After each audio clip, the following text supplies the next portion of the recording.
two rabbits. A rabbit who was about to have a family entreated another rabbit to lend her her hutch until she was able to move about again, and assured her that she should have it without fail. The other very readily consented, and with a great deal of civility resigned it to her immediately. When the time was up, she came and paid the first rabbit a visit, and very modestly intimated that now she was up and well, she hoped she might have her hutch again, for it was really inconvenient for her to be without it any longer.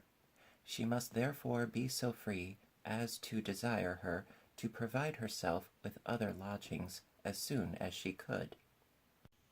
The other replied that she truly was ashamed of having kept her so long out of her own house, but it was not upon her own account, for indeed she was well enough to go anywhere, so much as that of her young, who were yet so weak that she was afraid they would not be able to follow her, and if she would be so good as to let her stay a fortnight longer, she should take it for the greatest obligation in the world.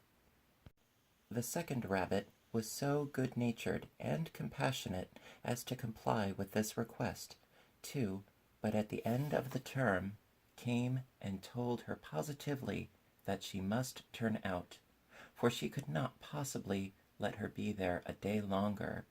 "Must turn out," says the other.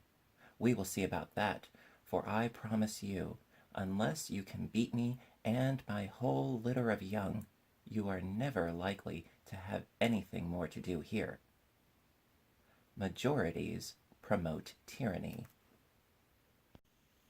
The Ass, the Dog, and the Wolf. A laden ass was jogging along, followed by his tired master, at whose heels came a hungry dog. Their path lay across a meadow, and the man stretched himself out on the turf and went to sleep. The ass fed on the pasture, and was in no hurry at all to move.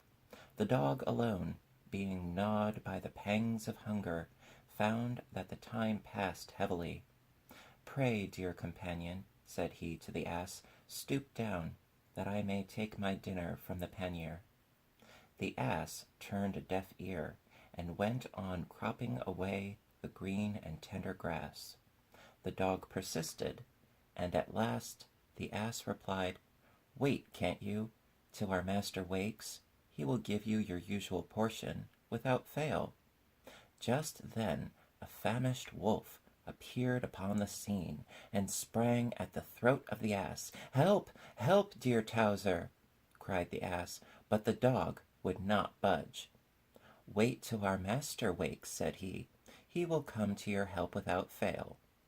The words were no sooner spoken than the ass lay strangled upon the sod. Favors beget favors. The Travelers and the Bear. Two men about to journey through a forest agreed to stand by each other in any dangers that might befall. They had not gone far before a savage bear rushed out from a thicket and stood in their path. One of the travelers, a light, nimble fellow, got up into a tree. The other, seeing that there was no chance to defend himself single-handed, fell flat on his face and held his breath. The bear came up and smelled at him, and taking him for dead, went off again into the wood.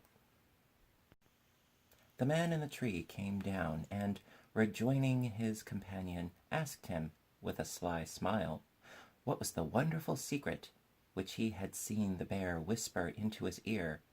"Why," replied the other, "he told me to take care for the future, and not to put any confidence in such cowardly rascals as you." Trust not fine promises.